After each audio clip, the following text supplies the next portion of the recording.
And in 1980, the camp's talent pool was loaded.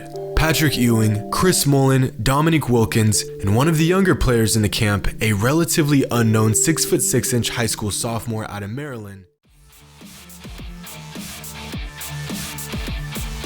All right, welcome back to the show, everyone. Hope you all are having a good day so far. So I got asked to react to this video, and it was from the comment section. And this is a Jimmy High Roller video. I got to admit, it has been a while since I've reacted to a Jimmy High Roller video. I kind of got a sour taste with it once we had that. How do I want to word this?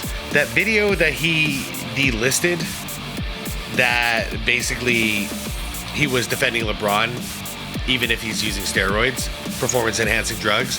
So like the entire video was like him basically showing us as much evidence as he could that LeBron indeed is receiving PEDs from the Balco laboratory in Florida. Then he followed it by saying, well, if that's what it takes to make like a superhero basically in real life, then it is what it is. Not word for word, but essentially what he said, and it just like blew my mind. And I remember reacting to it a long time ago with you guys, and we were all just shocked. Because I was like, yeah, I get why you deleted that one. Like that was a terrible take. So ever since then, I kind of like figured, he's kind of biased. But you know what? I got asked to watch this, and this is called When a 17-year-old Michael Jordan Met His Equal at a Basketball Camp. Now, I have watched this video. I watched this a long time ago. I'd like to say like at least a couple years ago. This was definitely before I even started this channel. So I watched this just for the hell of it. I remember who this is about. I'm not gonna say it. We'll watch it together. I don't remember all the details though, so I'm definitely happy to watch this again with you guys. So anyways, Jimmy High Roller, big freaking channel, 2.59 million subscribers. I'm gonna link the original video down below in the description, as I always do. There you'll see a list of channel members. I really appreciate you all. Thank you so much. And yeah, without further ado, let's check this out. Please leave the video a like, it helps out a ton. And here we go. In the summer of 1980, the most elite high school basketball players in the country gathered together at the annual 5-Star basketball camp. At 5-Star, these top high school players would showcase their skills to college scouts and learn from the most prestigious minds in basketball history. Over the years, the 5-Star basketball camp has hosted dozens of all-time greats. LeBron James, Kevin Durant, Chris Paul, Dwayne Wade, Stephen Curry, Vince Carter, Carmelo Anthony. Jeez. In its 54-year history, if you were a top high school prospect, you were at this camp. Since 1966, the 5-Star basketball camp has featured over 500 future NBA players and over 10,000 Division I players. Man, any of you guys out there watching you ever go to this camp? And in 1980, the camp's talent pool was loaded. Patrick Ewing, Chris Mullen, Dominique Wilkins, and one of the younger players in the camp, a relatively unknown 6'6" high school sophomore out of Maryland named Len Bias. In 1980, Len Bias was still a raw, naturally gifted, and freakishly athletic phenom who felt lucky enough to get invited to the camp.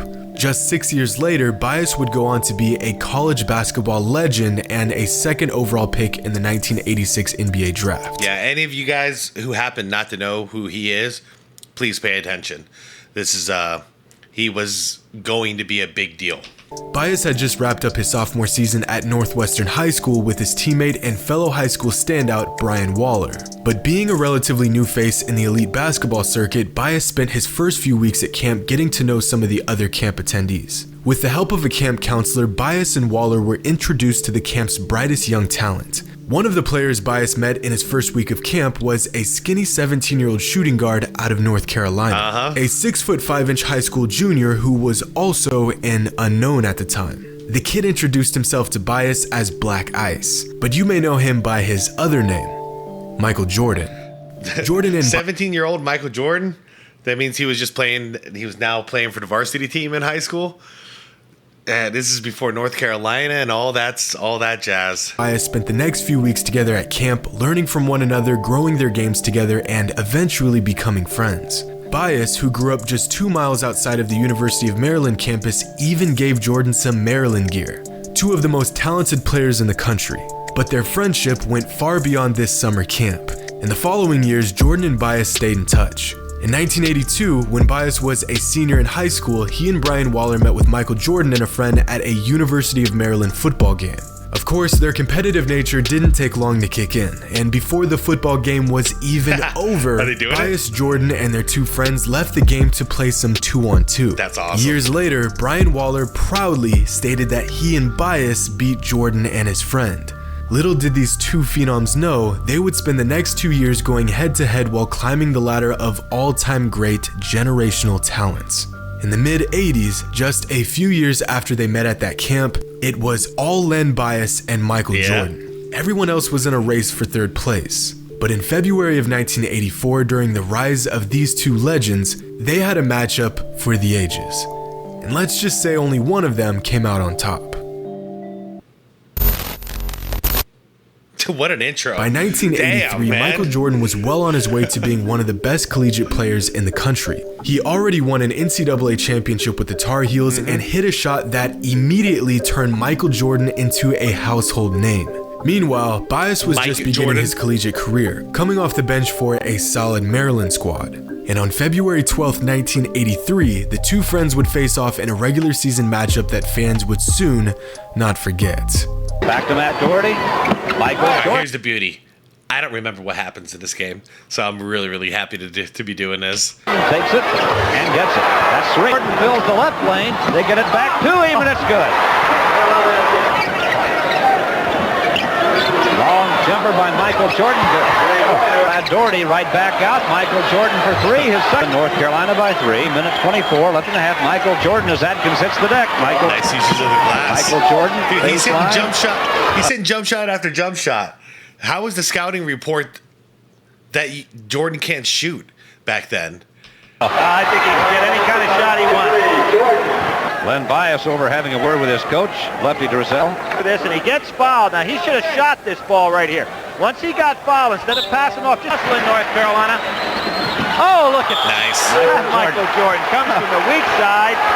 He does that about 5 this half. Yeah, he does. He's going to do that for, until about 2003. Yep. He never stopped. Bias. Nice use of the glass. Yeah, everything going their way. Look at Adkins. Okay, why is MJ mad? Let me take a look. He does that about 5 this half.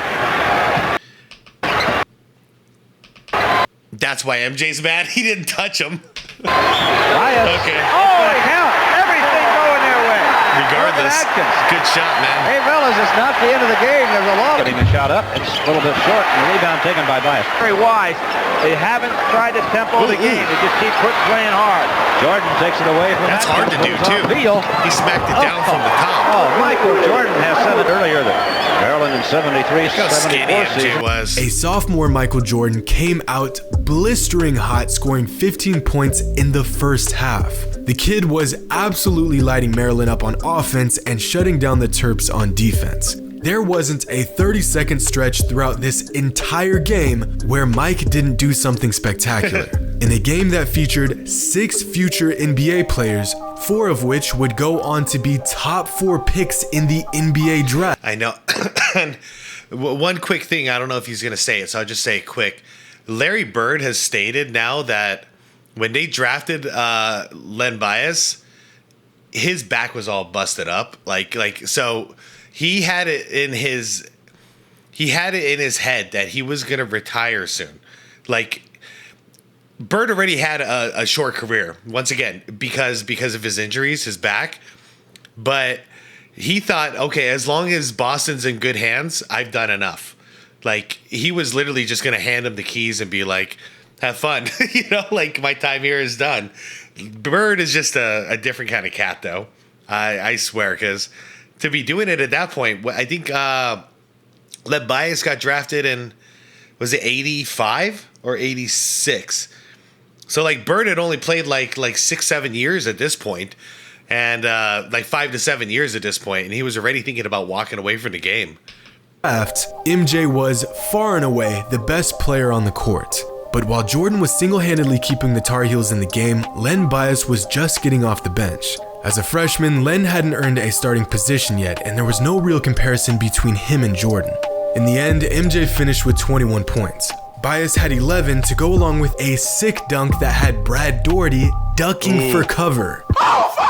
Mike was clearly the better player and had a 1-year head start on Bias in college. But it was a 1-year gap that Bias quickly closed in on it in his sophomore campaign. Okay, so that must mean 85 he was drafted. Because the very next season, Bias went from a role-playing freshman to a sophomore superstar.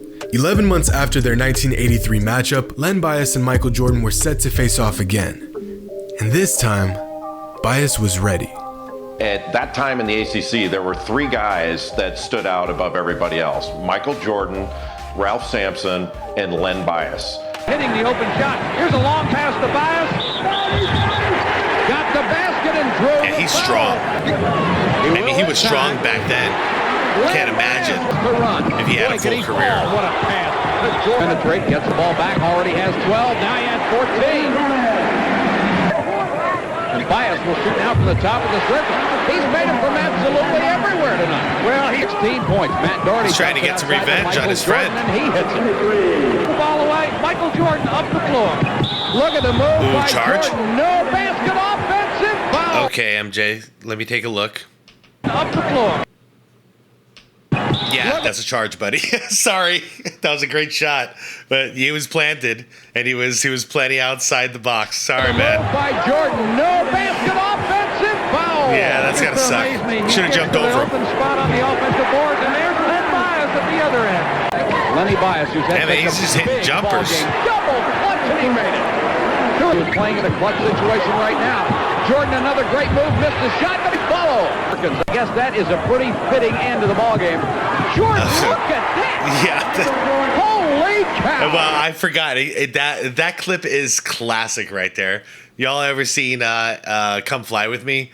You know it's in there, and you hear the announcer saying, "Well, look at that," and his voice squeaks. I didn't know that was against Len Bias. To the ball game. Jordan, look at that! Holy cow! What a pretty dunk. Michael Jordan took a look at the clock, said 2 seconds left. I'm going to give him something to rave about. In an epic showdown against 2 of the best teams in the country, Len Bias and Michael Jordan put on an absolute clinic, going back and forth the entire game. Mike comes down and hits a ridiculous layup. Bias comes back and knocks down a silky smooth jumper. Mike throws down a monster dunk. Bias comes down and goes right back at him. These guys were putting on a show. By this point, Mike was well known for his uncanny flair and incredible abilities. Yo, I heard him say Bias was 6'6", but he was looking a lot taller here in college. So, anybody, if you know off the top of your head, how tall was Len Bias at his peak? But for the first time in Michael's collegiate career, like he was 6'8". sharing the floor with a player that was even more electric than he was. The same kid that Mike had built a friendship with just 4 years ago was now putting buckets on his head. What does it say? ACC. Okay, he led the ACC in scoring for 2 consecutive seasons, 85 and 86. Oh.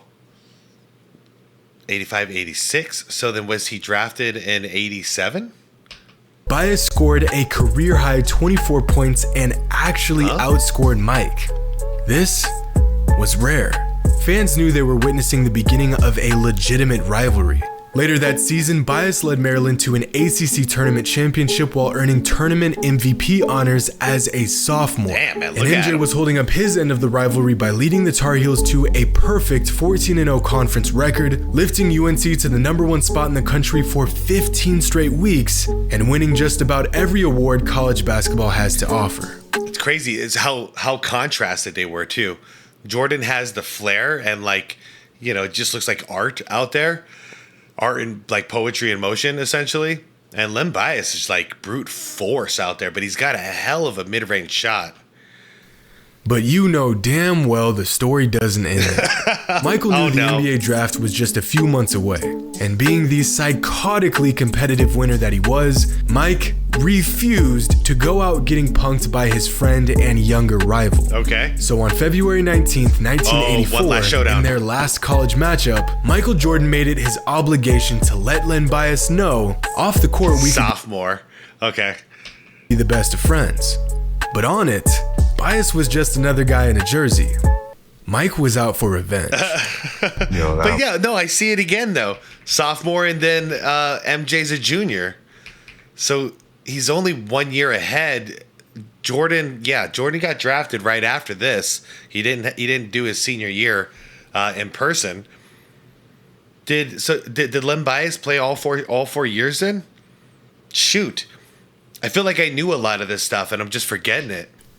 I'm not saying he wasn't a threat, but me being compared to him, I took offense to that. Out of context, he was actually talking about Clyde Drexler in '92 when he was talking about this. Misses, but nice touch. 4-2 Carolina.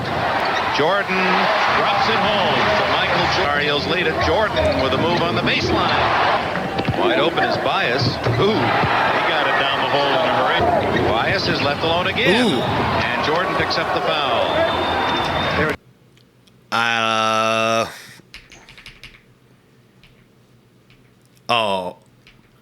I don't know. I don't think that's a foul. It looked like, I don't think so. It's really hard to tell with this low definition, though. Bang. Not a Sam.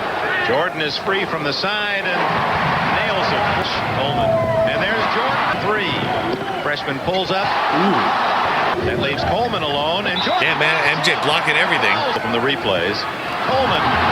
Oh, followed in by Bias. Hale. Jordan wants it. He's got it. Test 16. Jordan from outside. Jordan improving his life. Anytime he wants, whatever he wants. There's Jordan again, knocking the ball out of bounds. Oh, he has the NBA salivating in his play. It's crazy because he was playing defense like this in college too, and it took years in the NBA of him doing this exact same thing until people started noticing his defense. But I guess that's what happens when you have that much flair on the offensive end. Ooh, got you. Speaking of the devil, yeah, you do stuff like this. Coach watching him. He wants to do his thing. The pass is unbelievable. Nice feed. Look at Hale, and he gets it to Jordan. Oh, he is an amazing athlete. We have a timeout. Raise the white flag. It's all over, D. Get him out of there. All right, guys, put it in the comments. Who's the greatest athlete of all time, in your opinion? To me, it's either MJ or it's Bo Jackson or something along those lines. Holy crap. My vacuum is vacuuming. Let me stop this. Why the hell is my... Dude, AI is taking over the world. Stop it.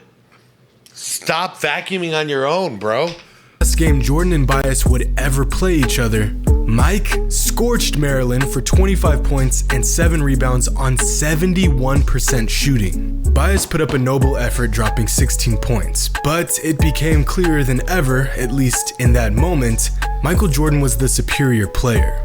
Now, Bias was elite. In fact, Len Bias was the second best player in the entire conference, but MJ was on a tier of his own. He was too smooth, too explosive, too accurate, and too much to handle. At only 21 years old, Jordan already looked like a seasoned vet. And even as the overwhelming force that he was, Len Bias still had work to do. Over the next 2 seasons, while MJ was making the NBA look like a rec league, Len was honing in on his skills at the 6'8". college There we go. Okay. level and improving by the day, making huge strides towards becoming a future NBA superstar. Oh my God. What is this? That's about the peak right there. What is this? Like, this is dangerous. First of all, you got the hoop, you got the backboard right here. This is insanity. Look how high he is. He's up to his feet are up to this guy's crotch. Like, what the heck is this? My God.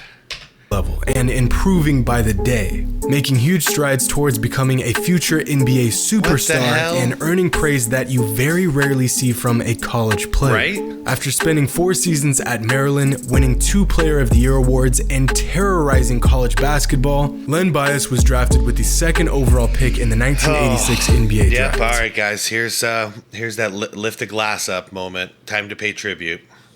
What could have been? Of course, most of us are all too familiar with how this story ends. A player that was truly destined to be one of the greats gone before he could even play his first NBA game. Many fans speculate on the legacy that could have been. Bias was drafted to a Celtics team that had just won an NBA title 9 days prior. Bias could have been the extra piece the franchise needed to carry their success into the late 80s and 90s. He could have been the NBA rival that Michael Jordan never had. I mean, some players attempted to rise to the occasion. Yeah. 55 games. That's awesome. Gary Payton. Would you call Gary? I wouldn't call Gary Payton a rival. Isaiah for sure. Clyde, yeah. Reggie, yeah. I mean, mainly I say this because they're not even playing the same positions.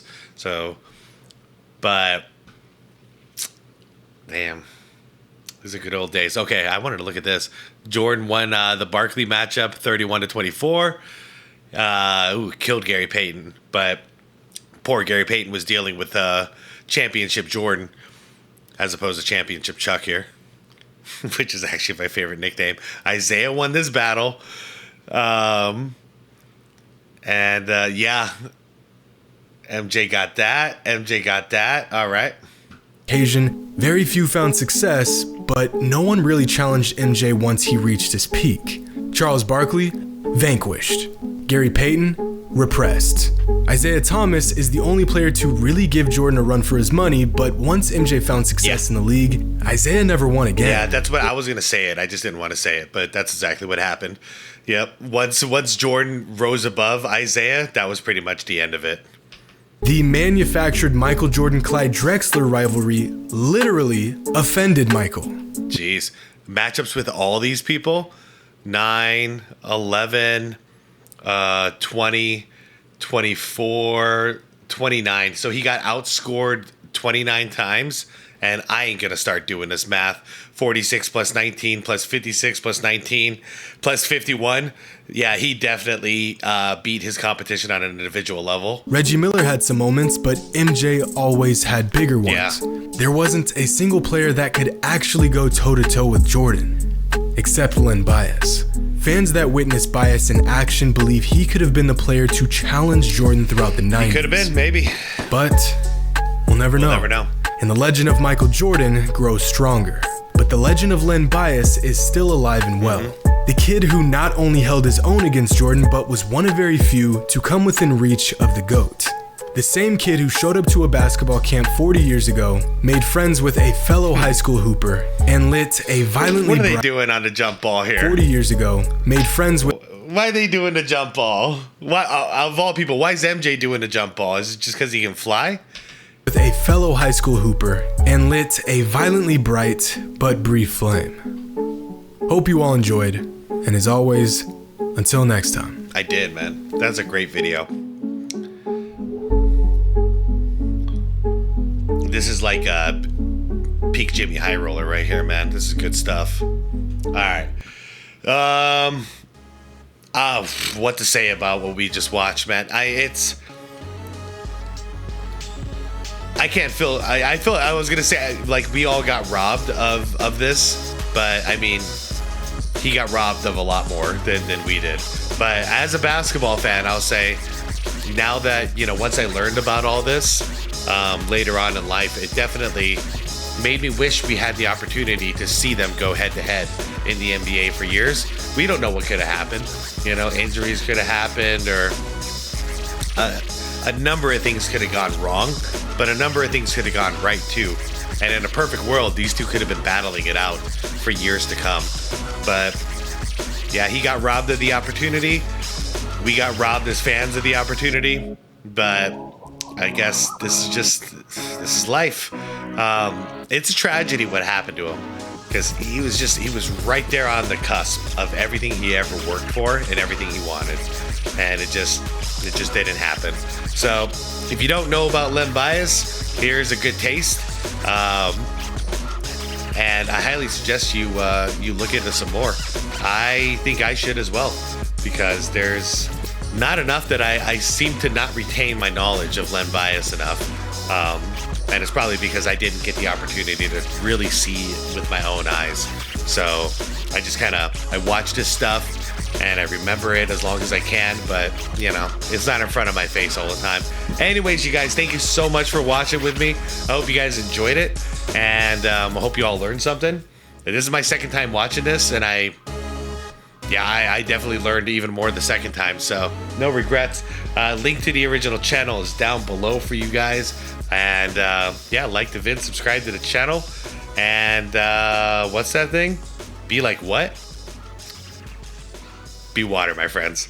Peace out.